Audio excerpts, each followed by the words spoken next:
Could conspiracy theory ever become conspiracy science? That's a question that I have been thinking about a lot lately, and I want to try to think through how we might answer this question. And so in this video, I'm actually going to try to suggest how we might go about doing this.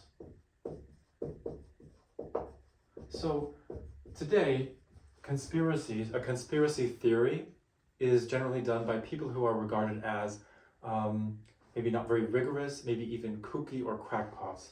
So a common example today is the so-called QAnon conspiracy theory, according to which allegedly the world is governed by a globalist elite that engages in a kind of child trafficking ring that is run out of some sort of pizza parlor that they use to harvest some kind of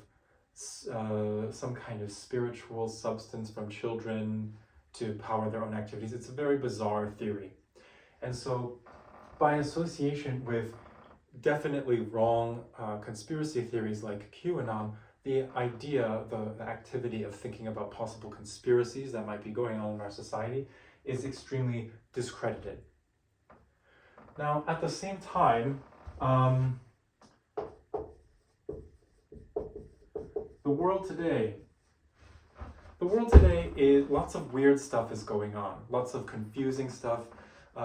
Things don't really seem to be making sense. The way that world politics and political affairs are being conducted, new revelations coming out about different kinds of figures, something is not adding up, right?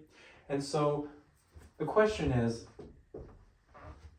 given that QAnon, this particular theory, is definitely wrong and misguided, how can we think about all of the very confusing events that are going on today in a rigorous and more scientific way? So let's think about what is a conspiracy? A conspiracy, so I'm going to suggest that the concept of a conspiracy is actually very traditional, and there's a traditional philosophical framework for thinking about what they are. This is not a new thing, it is not an innovation, it's a very traditional idea. A conspiracy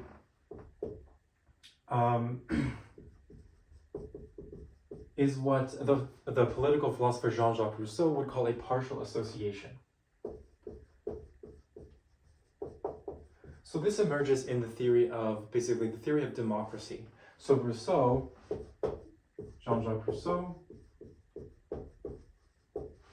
in his work, The Social Contract, which is a foundational text in Western democratic theory, basically theorized that in order for a society to come together and form a democratic society, the people have to join a certain covenant, which he calls the social contract, in which all of the people involved in that social contract to form the society commit to supporting what he calls the general will, which we can think of as the general welfare or the common good, that everyone is in it to make life better for everyone.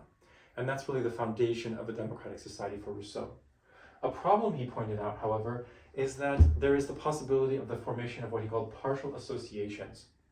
These are basically groups of people, subgroups of people of the larger society, who in secret form a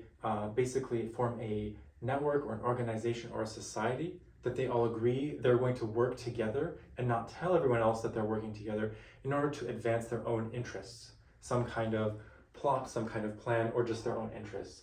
And so this is actually a very traditional idea. There's nothing spooky about this. And in fact, we know that these things exist. In the business world, this is called, for example, collusion. This is just a phenomenon that happens. There are laws in place in certain capitalist societies because collusion is considered anti-competitive behavior, because it means that maybe certain corporations are working together to set prices rather than just letting the free market determine what the price is. So that's collusion, and it's a way for them to get more profits for themselves. So the idea of a conspiracy, insofar as we just mean a partial association or something like collusive behavior, is extremely familiar, and it is not actually speculative that these kinds of things can happen, and they do sometimes happen. Now, I mentioned Rousseau also because this is really why I am interested in this question, because whether you call them conspiracies or collusion or partial associations, what they are in effect ways of degrading democracy. They are anti-democratic. They are ways of interfering with the operations of democracy. So that's my personal interest in this question. Now, okay, so we have this idea of what a conspiracy is. How do we turn this into a science? How do we think about this? Can we turn it into a science? Can we think about this rationally and rigorously and with evidence? So we need basically two kinds of ingredients. We need a theory. We need a body of principles from which we can derive theoretical claims and on the basis of which we can make predictions about the world. On the other hand, we need connections with the evidence, with the empirical world. We need some way for the empirical world to give us feedback about whether our theories are correct. So we use our theory to make predictions, and we use the empirical evidence to feed back into our theory, to constrain our theory, to tell us when we're going wrong in our theoretical ideas and how we need to correct them. This is a very simplistic picture of how science works, but this is, in rough outline, this is how it works. Now, what we call conspiracy theories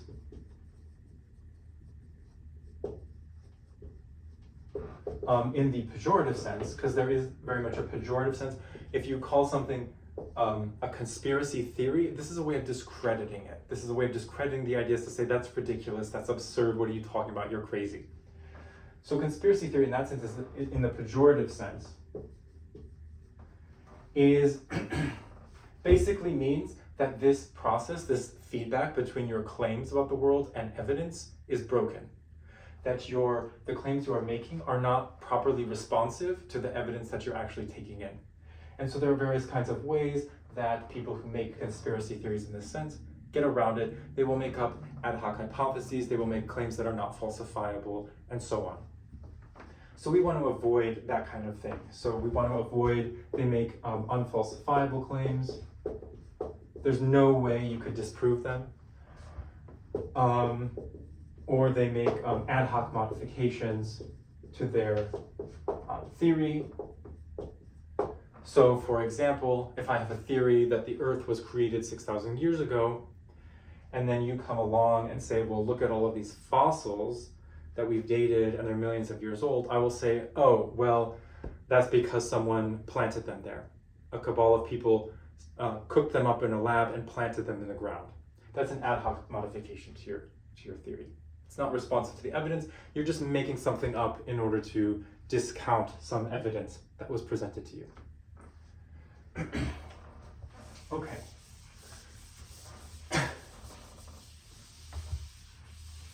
So what are some good making features of the kind of theory that we want?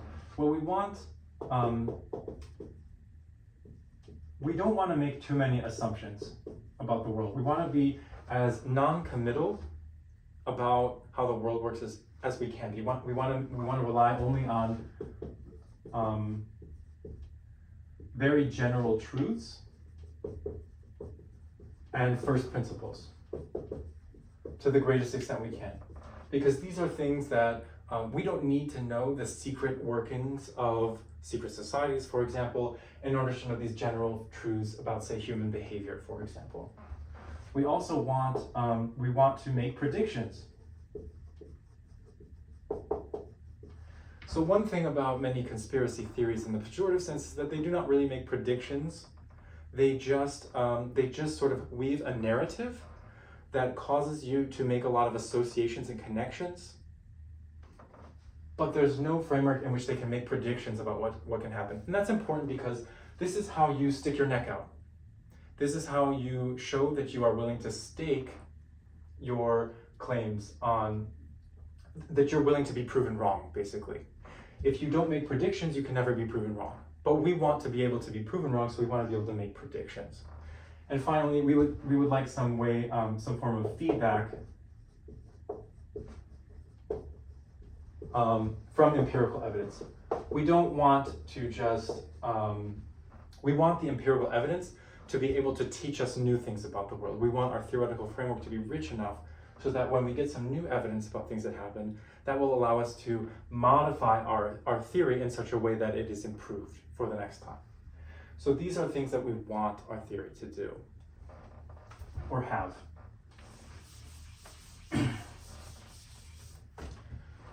Okay, so the next question is, what is our theory going to be?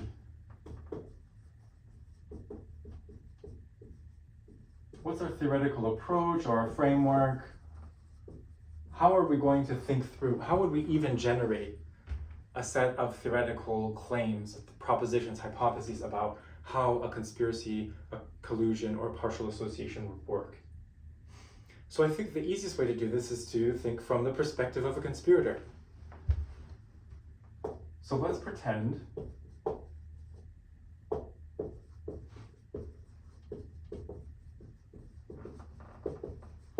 you're a conspirator. We are, you and me, and maybe some other people, all the people watching this video, all 3 of the people watching this video. We are in a conspiracy. We're trying to collude together. We're trying to form a partial association. So how do we understand this? Well, we have a certain motive or a certain goal. And what we might call this, we sometimes call this a plot or a plan or something like this. So that's one feature. About this plot, our true agenda, I'll also call it our agenda. We have some plot, plan, or agenda. But this agenda now that obviously has to remain secret. Otherwise, if we could be out in the open about it, we would just run for office, right? And then we would say, this is our platform. Vote for me and I'll do this. If that were the case, we wouldn't need to do a conspiracy. So the whole point is that our agenda has to remain secret. And why is this? Why does it have to remain secret? Well, because it would not be supported if it were public. So the agenda is not popular, or it's only good for a very small number of people, namely the people in the conspiracy. So we don't want to be found out. We cannot be exposed as a group of people who are working together to advance this agenda. That would undermine the conspiracy that we're trying to advance. That would ruin the plan. Okay, but we want to advance the agenda, but we have to do it in secret. So the question is, how do we do that? So we need access to the levers of power in society.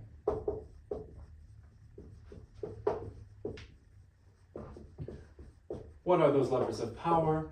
Well, some of them are very obvious, like political representation. So things like Congress, presidency, the cabinet, and so on. These are political positions that we want. We want access to the power that they control. You might also think, there's business, the business world, executives, and so on. It would obviously be good. That's one lever of power in society, is who controls the businesses. Another would be media, arts and entertainment. And there could be others. You could think about the military, you could think about churches, universities, so on. And so these are the levers of power, these are the levers of influence, cultural, social, and political influence in society. And insofar as we're going to try to gain access to the levers of power, it's going to be from among this class of entities. Now, this is not to say it's all of them. Maybe we don't have the resources to do all of them. Maybe we want to be efficient and just pick some of them, but it's going to be from among this kind of group of entities. Maybe we'll just focus on politicians, for example. Now, the next issue is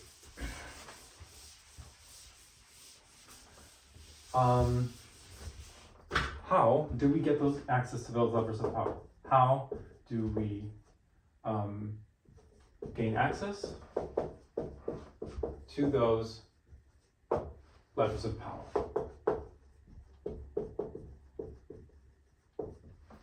Now, one option is pretty obvious. We could each, say, run for office to become a representative in Congress or something like that. So what are the options? We could seek those positions ourselves.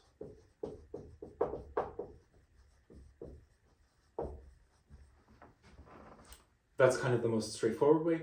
The other way is we could find other people and basically employ them and install them in those positions.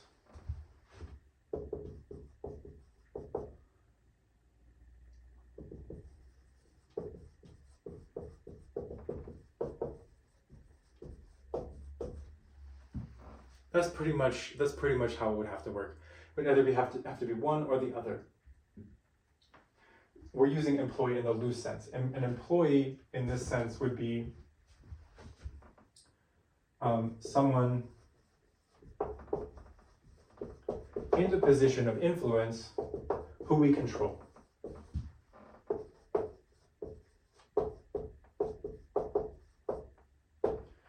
So a priori, we could do either of those things, and maybe we do both of them. Of course, the question arises, which is kind of the best way, which is the optimal way, which is the easiest, the most efficient, and so on. I think it's likely that for most purposes, the second one will make more sense, and will probably allow us to do more.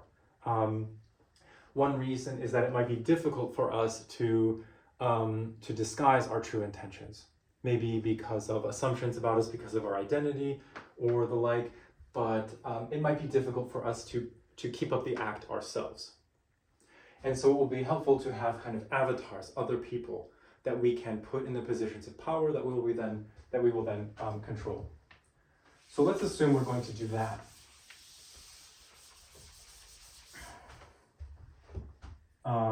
The question is, how do we find these people? How do we find people to put in positions of influence that we can then control?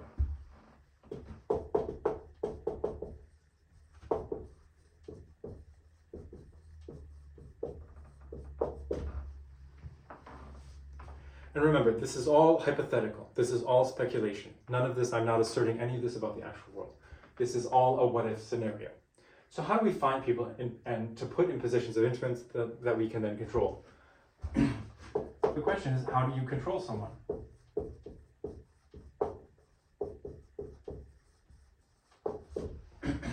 How do you control someone? So one idea is you could pay them. And so this is what we call corruption, right? If we have a big pot of money and we can just pay someone in a position of power to make decisions that support our agenda, that's a way to control them. That's a way to control their behavior. And we call that corruption. Another option is another class of options is you could, so this works if they are motivated by money. And that works for a lot of people. Some people, however, are motivated by ambition, a careerism. They really just want to ascend the ladder. They want to be a senator. They want to be president. They want to be a CEO. They just have ambition to occupy these positions of prestige in our society.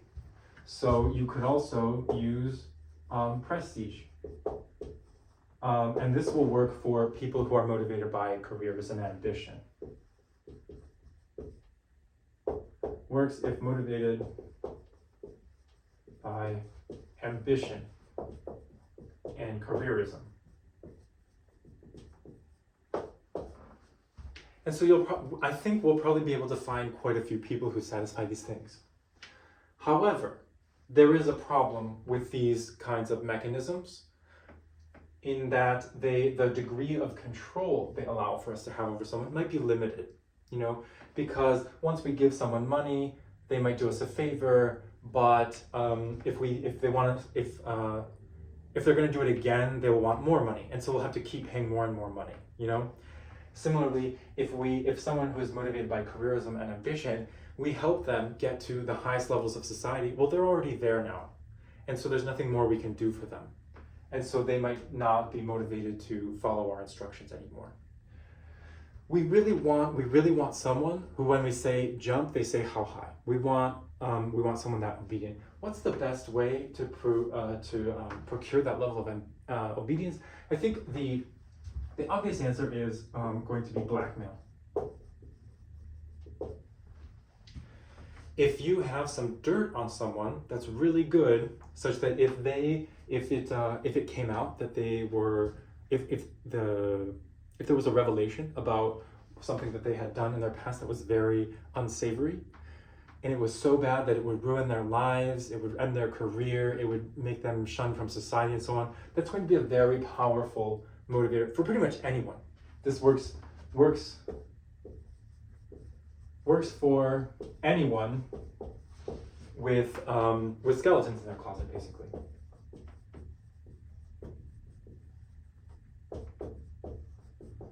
And that's probably almost everyone. Almost everyone has some skeletons in their closet, so this is going to work very widely. However, and now a very important theoretical question emerges.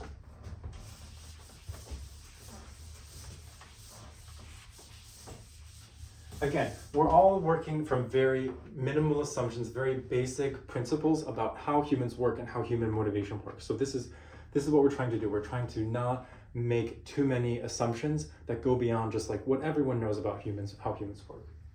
So, so we arrived at this third option of blackmail. The question arises next: what is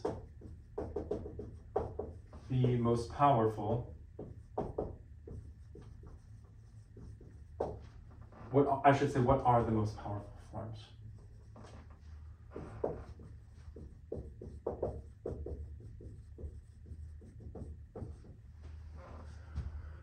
What are the things that a person could have done in their past that are the most serious, the ones that are the gravest, the ones that, if they came to light, would do the most damage to their reputation, would do the most to ruin their lives, would do the most to make them ostracized from society?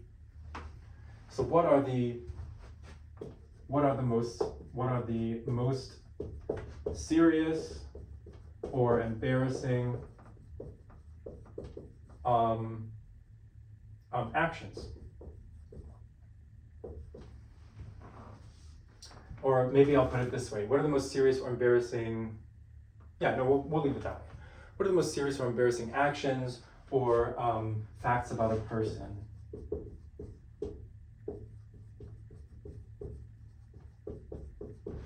that would give us the greatest leverage over this person? Again, because we want to be able to issue a credible threat that if you don't do exactly what we say, we will share this publicly.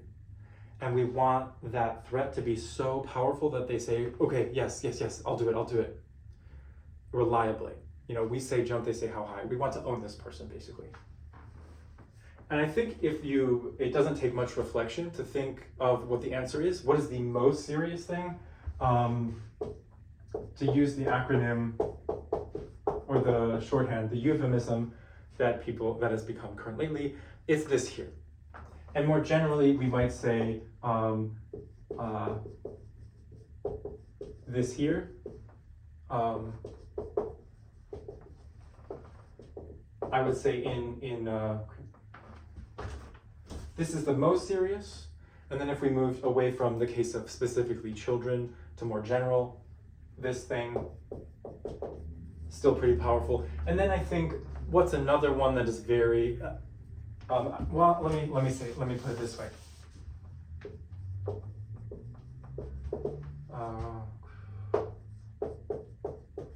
or this. And then a somewhat less serious, but still very serious because of prejudice in our society against sexual minorities. There is also this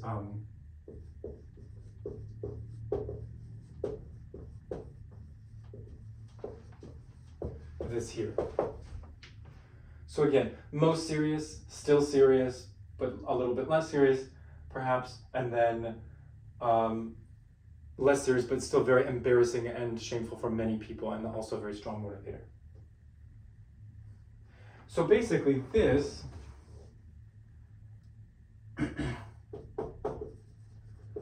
people fitting these descriptions, people fitting this profile are going to be the ideal candidate for the job. Ideal job candidates. These are the people that we are going to be looking for, because if we can get this kind of dirt on them, we will be able to control them very strongly, right? These are our ideal job candidates. Our ideal candidate fits this kind of profile.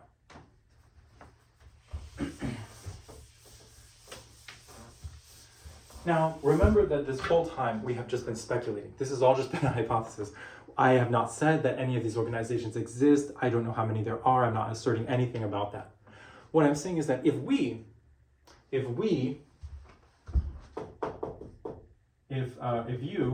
wanted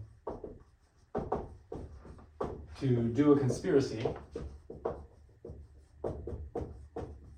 you would search for candidates satisfying that profile.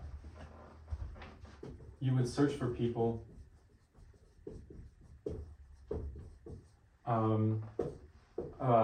fitting that profile. And what would you do with them? Well, you would try to position them in places of power.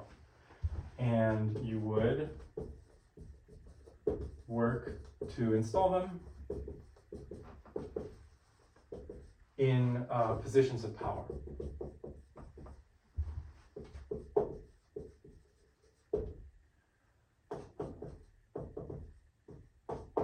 So this is the claim that we've arrived at. If we're, insofar as we are trying to do a conspiracy, we're trying to control the levers of power in society, a really effective way for us to do that is to identify candidates who fit the profile that I just described on the previous version of this board. And you would identify them and you would work to put them in positions of power while also communicating with them to make sure that they know that you know these facts about them, right? This, however, says nothing about the actual world, right? This is not a prediction. This is an if statement.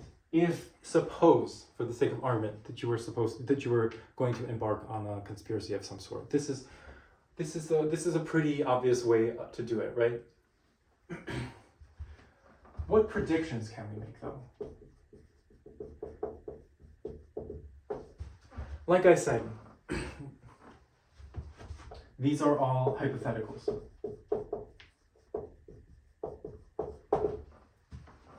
These are hypotheticals, but we want to make predictions so that we can then compare them against the actual world.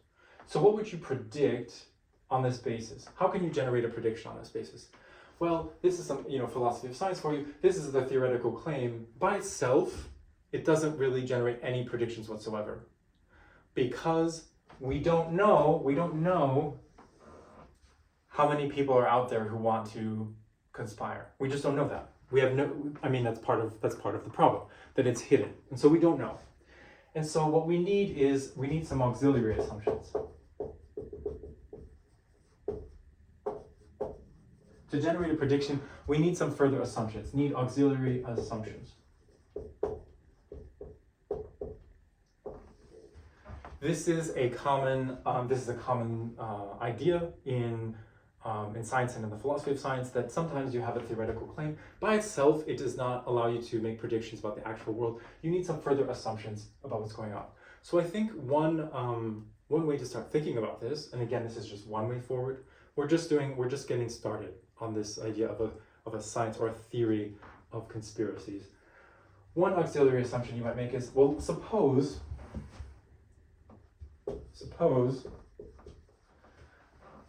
Suppose the number and influence of these partial associations is, let's say, non-trivial. I say non-trivial because I don't want to give a definite number, but just assume that they don't have total control of society. It's not 100%. It's not the case that if you think of the number of positions of power or influence controlled by some partial association. So let's think about this. The number of positions of power and influence controlled by some, or I'll say the percent.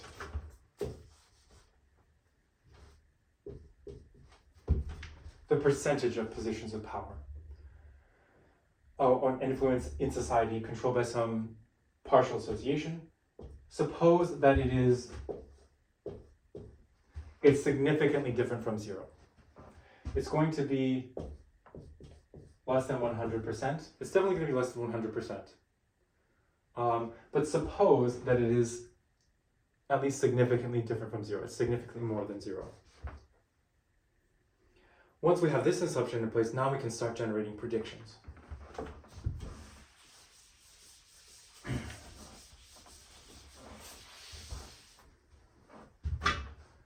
And the most obvious one is this.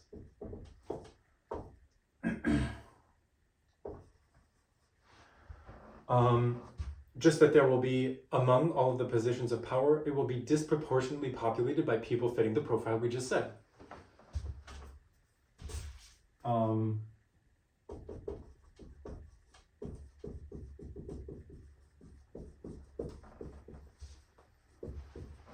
So among the positions of power and influence, again, in politics, media, arts and entertainment, government, the church, and so on, among all of those positions of power, a disproportionate number will be held by people fitting the profile that we just described.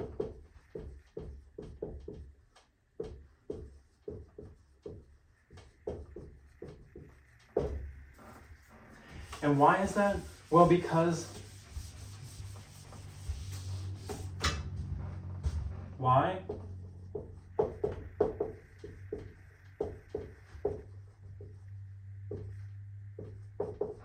Because being this is a credential from the perspective of people who are trying to advance a conspiracy. Is a credential, a positive, is a feature, not a bug.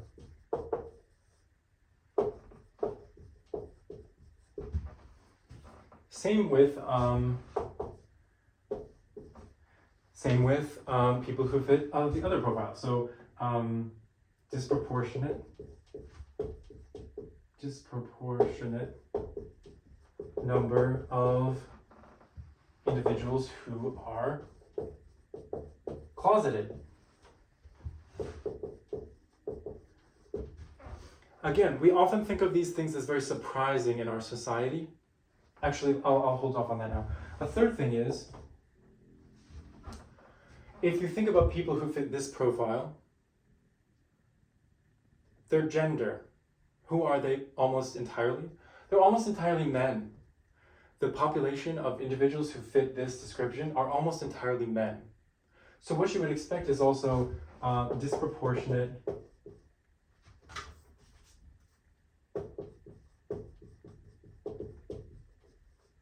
number of men.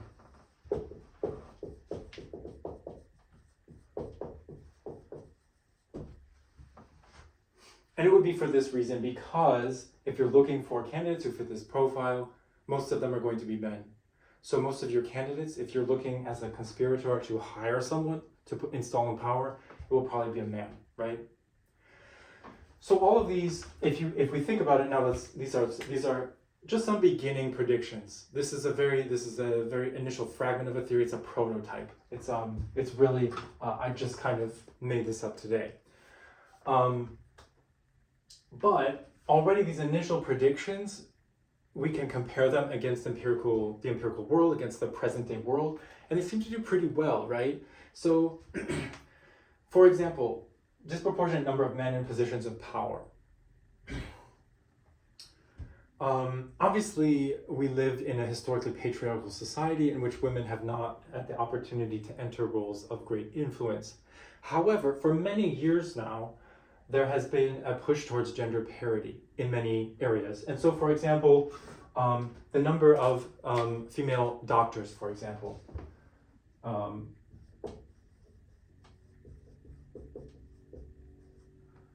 is around 40%, and medical school is now something like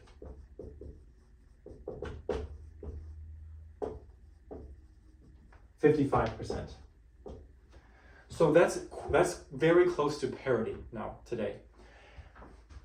By contrast, if you look at men in positions of power like C-suites, CEOs, or in particular politicians like the U.S. Congress, presidents, the Senate, and so on, what we see is far, far more of a disparity. That's still even as the rate of doctors approaches parity in the Senate, in the House, and in the presidency, the numbers are extremely more disparate. And so what that suggests is that at least part of the reason might be because of this kind of force. If, again, speculative assumption, if it is the case that there are partial associations that are able to install or at least influence who is put in power because of their desire to control the people in power, then you would expect there would be a pressure. There would be a pressure that pushes the gender balance away from parity. And so that does seem to be what we observe. Obviously, that does not allow us to infer necessarily the existence of any partial associations, but it is suggestive evidence. Similarly with these other things. I don't know about you, but one feature of kind of growing up and entering adulthood in recent years and decades has been, it just seems like every year there is a new crop of very influential people who are shown to be this, or are shown to be this, or who otherwise committed some sort of sexual indiscretion. And there are lots of ways that you can try to explain this. One way could just be people who are unscrupulous are able to get ahead just because they are not bound by moral norms.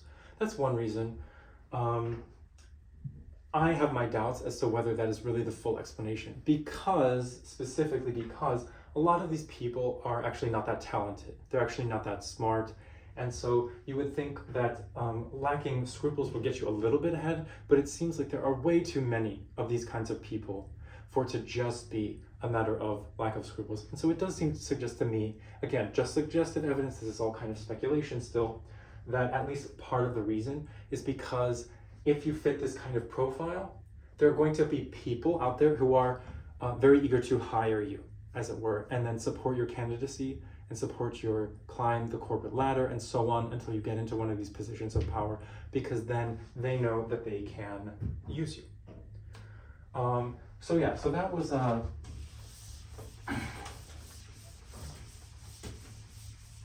so anyway, I guess I will leave it there. This was just something that I've been thinking about because I'm very worried about basically democracy. I am very